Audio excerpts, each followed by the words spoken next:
At dawn the land lay quiet in a way that felt intentional, as if the fields themselves were holding their breath. Pale light slid across a neglected pasture at the edge of town, catching on bent fence wire and frost clinging to thistles. A narrow road curved past it without ceremony, rarely used except by delivery trucks and people with nowhere particular to be. The woman walked there each morning, boots scuffing dry soil, shoulders rounded against the cold, not because it was sharp, but because it was familiar. She had learned how to move through silence without disturbing it. Her name was Eleanor, though no one nearby used it. She rented a small room in a converted farmhouse and paid in cash when she could. The rest of the time, she paid with quiet compliance. She kept her head down, her hands busy, her expectations modest. Grief had not arrived loudly in her life. It had seeped in, year by year, through missed calls, unopened mail, and the slow understanding that some doors do not reopen once they close. Walking this road was the one habit she had not abandoned, because it asked nothing of her except presence. She carried a dented thermos that steamed faintly in the cold air, though she rarely drank from it. The warmth mattered more than the coffee. She liked to feel it through her gloves, a reminder that something could still be held without slipping away. Her phone stayed buried in her pocket, battery long since unreliable. No one was waiting on the other end anyway. She had stopped checking after too many mornings passed without a name lighting the screen. The pasture had once been active. Old posts hinted at organized boundaries, and a collapsed trough lay half hidden by weeds. Now belonged mostly to wind and birds. Eleanor slowed as she reached the widest part of the field, her gaze scanning the ground out of habit. She was not looking for anything specific.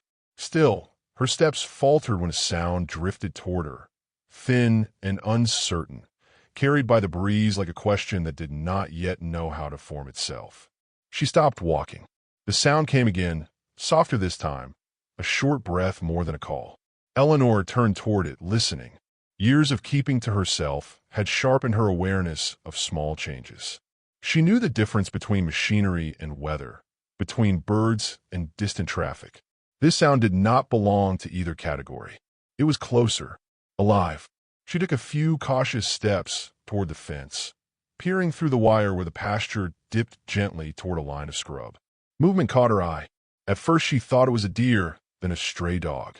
The shape resolved slowly, as if reluctant to be recognized. A foal stood alone in the open field, legs too thin for its body, coat dull beneath the weak sun. It was younger than it should have been to be wandering without a mare, and it did not bolt when it noticed her. Instead, it lifted its head and stared, ears twitching, breath quick and shallow. Eleanor's first instinct was to retreat. Animals loose in rural areas usually meant someone else's responsibility, someone with paperwork and fences and authority. Getting involved often led to complications she had learned to avoid. She glanced toward the road, then back at the foal. No other horses moved in the distance. No barn door stood open. The field felt suddenly larger, emptier, as if the absence of others were pressing in from all sides. The foal shifted its weight and took a hesitant step toward her. Mud clung to its knees, and its ribs showed faintly when it breathed. Eleanor felt the familiar tightening in her chest, the one that came whenever she recognized need before deciding whether she could afford to acknowledge it. She remained still, hands loose at her sides, letting the moment settle. The foal stopped a few yards away, head tilted, dark eyes fixed on her face with an intensity that felt misplaced in something so young. She noticed then how often it glanced back toward the far end of the pasture, where the ground dipped out of sight. The movement was small but deliberate, repeated like a habit. Eleanor followed the line of its gaze and saw nothing but brush and shadow. The foal made the sound again, a low, breathy whinny that seemed to drain what little strength it had. It did not sound frightened. It sounded tired. Eleanor's thoughts moved through familiar channels. Someone would come looking. Someone must already know. The safest choice was to leave things as they were. She had survived by not inserting herself into unfinished stories. Yet her feet did not move. She found herself lowering her thermos to the ground, as if freeing her hands might make some invisible task easier. The cold seeped through her gloves, unnoticed. In the quiet that followed, Eleanor became aware of her own breathing, steady but shallow. She thought of how many times she had wanted to ask for help and decided against it, convinced that silence was less dangerous than refusal. The foal's presence unsettled her because it did not share that calculation. It stood there openly, unguarded, as though expecting that being seen might be enough. The light shifted as the sun climbed, casting longer shadows across the pasture. Eleanor took one careful step forward. The foal did not retreat. Instead, it turned slightly, pausing just long enough to ensure she was watching, then took a few steps toward the scrub line. It stopped again and looked back, waiting. The gesture was unmistakable, simple as a door left ajar. Eleanor hesitated, aware of the thin line she was about to cross, and then followed. She did not yet know what waited beyond the rise, only that turning away would leave something unfinished, and she had already lived long enough with that weight behind. Eleanor followed at a measured distance, letting the foal dictate the rhythm, her boots sinking slightly as the pasture sloped downward. The ground here was uneven, cut by shallow channels where rain once ran hard, and the air felt cooler, damper, as though the sun hesitated to reach this place. The foal moved with surprising determination for such a slight creature, stopping often, breathing fast, then continuing with the patience of something driven by need rather than strength. Eleanor noticed how its ears kept swiveling, alert yet unfocused, as if listening for a sound that no longer came. She resisted the urge to hurry it. Years of solitude had taught her that rushing rarely led to clarity. Instead, she paid attention to the details unfolding around her, the way brush crowded closer, the smell of wet earth, the faint metallic tang of old fencing half buried in weeds. Each step forward felt like a quiet agreement, one she had not spoken aloud but could no longer deny. The foal glanced back again, confirming her presence, then pressed on toward a narrow cut in the land that dipped sharply from view. When Eleanor reached the edge of the ravine, she stopped short. The descent was steeper than she expected, the sides cluttered with fallen branches and stones loosened by time. She crouched, steadying herself with one hand against the dirt, and listened. From below came a sound she recognized instinctively, even before she could place it. It was the laboring breath of something large, irregular and strained, punctuated by a low, exhausted groan that barely carried through the brush. The foal had already started down, scrambling awkwardly but with purpose. Eleanor followed more carefully, testing each foothold before shifting her weight. Her heart thudded against her ribs, not from fear, but from the growing certainty that this was not a situation that would resolve itself. At the bottom, the ravine opened into a shallow hollow shielded from the road and the wind. The smell hit her first, a mix of damp fur, old sweat, and sickness that clung to the air. The mare lay on her side, near a cluster of scrub, her dark coat dulled by dirt and dried mud. One leg was bent at an unnatural angle, swollen above the joint, and her flank rose and fell with visible effort. Flies hovered despite the cold, drawn by the faint sweetness of infection. Her eyes opened when Eleanor approached, clouded but aware, tracking movement without lifting her head. The foal hurried to her side, pressing its nose against the mare's neck, releasing a soft, insistent sound. Eleanor knelt several feet away, unsure how close she was welcome to come. She had no illusions about her expertise. She knew only what she could see, and what she saw unsettled her deeply. This was not a recent accident. The mare's condition spoke of days, perhaps longer, of neglect and immobility. Rope burns marked her chest, old and raw, suggesting restraint rather than escape. Eleanor swallowed, the weight of the discovery settling heavily in her chest. She scanned the hollow for signs of human presence. There were none. No fresh tracks, no discarded tools, no evidence that anyone had returned to check on the animal they had left behind. The isolation felt deliberate. Eleanor felt anger stir, slow and controlled, layered beneath a more immediate concern. The mare's breathing grew shallower as she watched, and each breath seemed to cost an enormous effort. Eleanor edged closer, speaking softly, more for herself than for the horse. The mare did not flinch when Eleanor reached out, stopping just short of contact. Her skin twitched faintly, a reflex rather than a reaction. Eleanor withdrew her hand, respecting the boundary, and looked instead at the foal. It stood pressed against its mother, ribs heaving, eyes bright with fear and hope tangled together. Eleanor recognized the look. She had worn it herself once, waiting for something she could not provide alone. She reached for her thermos and unscrewed the lid, pouring a small amount of water into the cap. Moving slowly, she set it on the ground within reach of the mare's muzzle and retreated a step. The mare's nostrils flared. After a long moment, she lowered her head just enough to touch the rim, lapping weakly before lifting her head again, exhausted. Eleanor felt both relief and dread. The mare was still fighting, but time was narrowing its grip.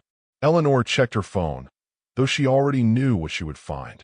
The screen lit briefly, then dimmed, displaying a single wavering bar of signal that vanished as quickly as it appeared.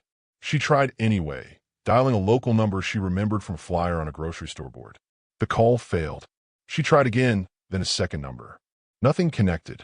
The ravine swallowed the sound of her attempts, leaving only the mare's breathing and the foal's quiet whines. She stood there, hands resting uselessly at her sides, and felt the familiar pull of resignation. This was the point where she usually stepped back, where she told herself she had done what she could. But looking at the foal, she realized that leaving would not restore the balance she depended on. It would fracture it completely. The foal met her gaze, then turned its head toward the mare, as if reminding her of the question already asked. Eleanor took a breath and made a decision that felt less like courage and more like inevitability. She would not abandon them. She did not know how she would help, only that she would try. As the light shifted above the ravine, she rolled up her sleeves and knelt beside the mare, fully aware that whatever came next would ask more of her than she had planned to give, and sensing that this was only the beginning. Eleanor stayed beside the mare as the day wore on, marking time by the slow crawl of light across the ravine walls. She worked with deliberate care, conserving motion, aware that every unnecessary movement unsettled the animals and drained her own resolve. She rinsed the mare's injured leg with what little water she carried, watching dirt and diluted blood seep into the soil. The swelling was firm and warm beneath her fingers, a sign she did not need training to recognize. Infection had taken hold, and it had been allowed to deepen without challenge. The foal hovered close, never straying far from its mother's shoulder. Each time Eleanor shifted position, it stiffened, then relaxed when she remained gentle.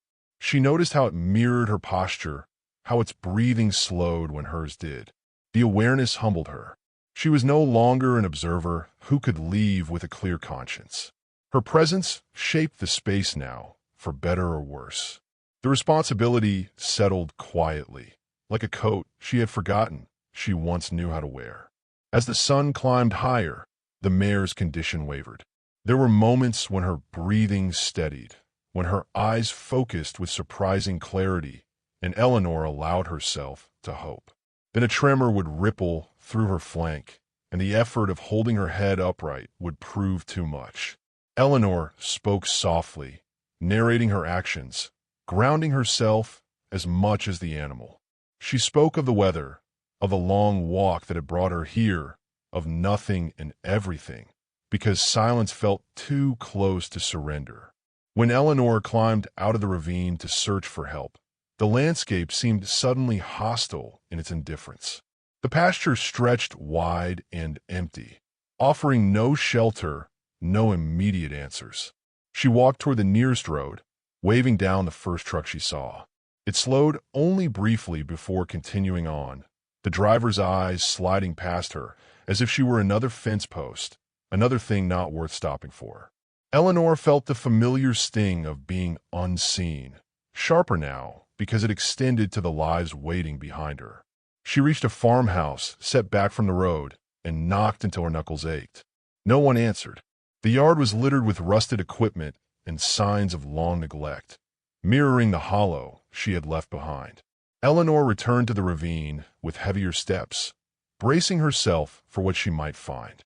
Relief washed through her when she saw the mare still breathing, the foal still alert, though the relief was fragile, edged with urgency.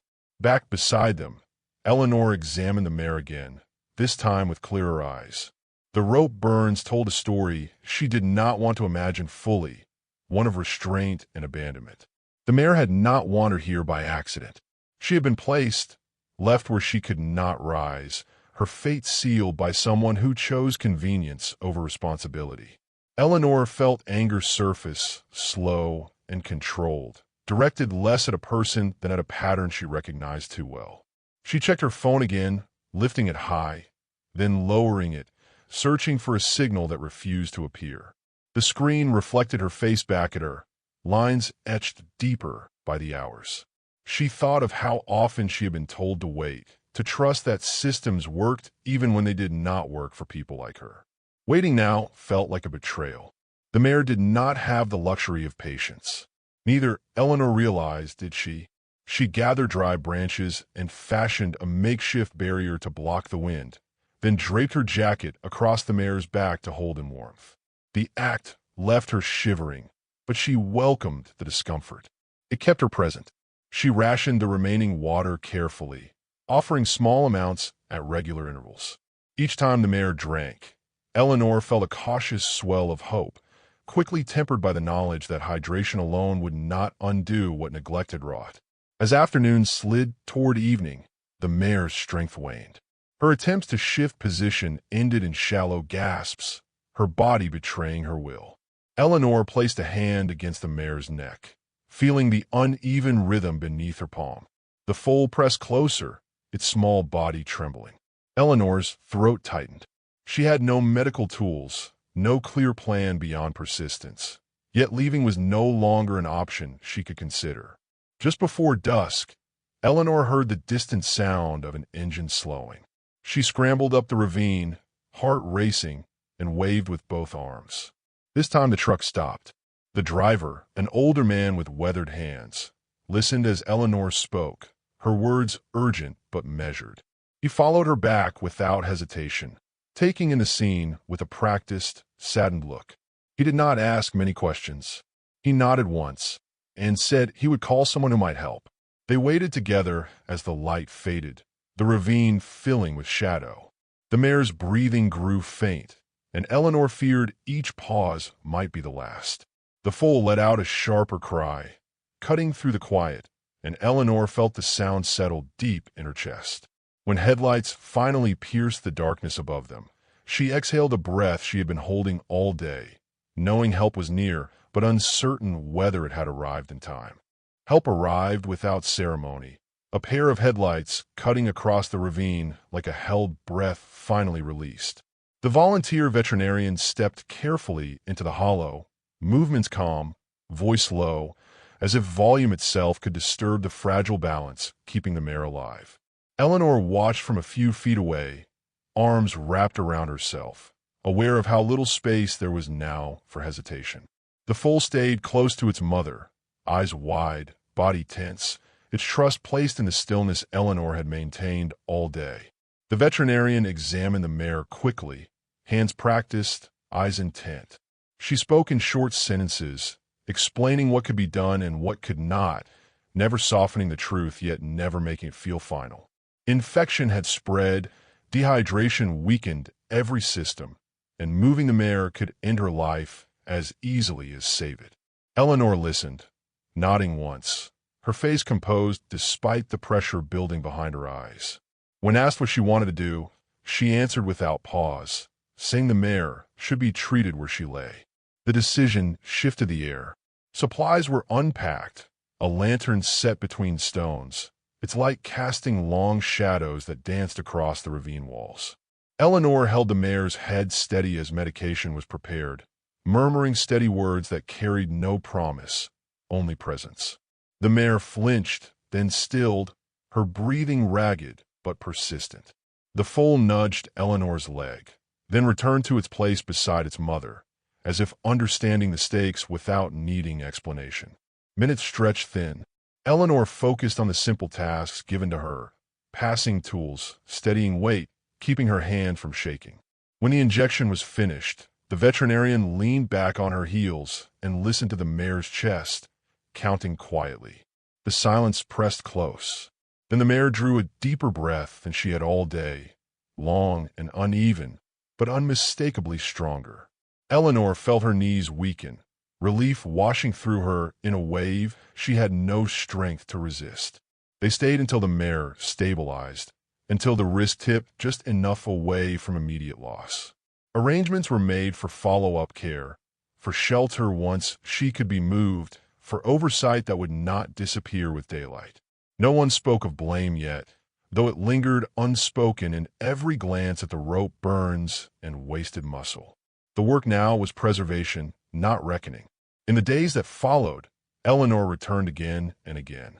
She brought water, then feed, then quiet company. The mare responded slowly, each small improvement hard-won. The foal grew bolder, testing its legs, exploring the edges of its world with cautious confidence. Eleanor learned their rhythms, the signs of fatigue, the moments when rest mattered more than progress. She slept lightly, waking before dawn, driven by a sense of responsibility that felt less like obligation and more like belonging. Authorities eventually took notice, prompted by the veterinarian's report and the quiet persistence of documentation. The land's absentee owner offered no defense that mattered. The animals were removed under supervision once the mare was strong enough, placed where care was assured and accountability followed. Eleanor watched the trailer pull away with a strange mix of grief and gratitude, knowing separation was part of saving, not a failure of it. She continued to visit, standing by the fence as the mare regained weight and the foal's coat began to shine. The staff learned her name. They asked her opinions. She found herself speaking with a steadiness she did not recognize, advocating without apology. In helping them, she had uncovered a capacity long buried beneath caution and loss. On a clear morning much like the first, Eleanor returned to the pasture where it had begun. The ravine lay quiet, empty now, its purpose fulfilled. She stood there for a long moment, breathing in the pale light, feeling the absence without fear. Some endings, she realized, did not hollow a person out. They built space for something sturdier to take root. She never claimed the rescue as her own. When asked, she spoke of timing, of listening, of not turning away. Yet she knew the truth was simpler. She had stayed when it mattered. And in doing so, she had followed a fragile call into a life that asked her to be present again, fully, without retreat. In the weeks that followed, Eleanor noticed subtle changes in herself that felt as tangible as the animal's recovery. She walked with her shoulders less hunched, her gaze lifting to meet the horizon instead of the ground. People spoke to her, and she answered without rehearsing an exit. Purpose, she learned, did not arrive with grand declarations. It accumulated quietly through repeated choices to show up. When she visited the mare and foal, now stronger and inseparable, she felt no ownership, only connection. The foal recognized her voice and stepped closer to the fence, curiosity replacing fear. Eleanor rested her hand on the rail, content to remain just outside, understanding that care did not require possession. As she turned back toward the road, sunlight warming her face, she carried with her a steady truth earned through patience and resolve. Some lives are saved not because someone is fearless, but because someone refuses to walk away. If this story touched your heart, tell us below. Kindness, once chosen, leaves a trail others can follow, even long after the moment has passed quietly onward.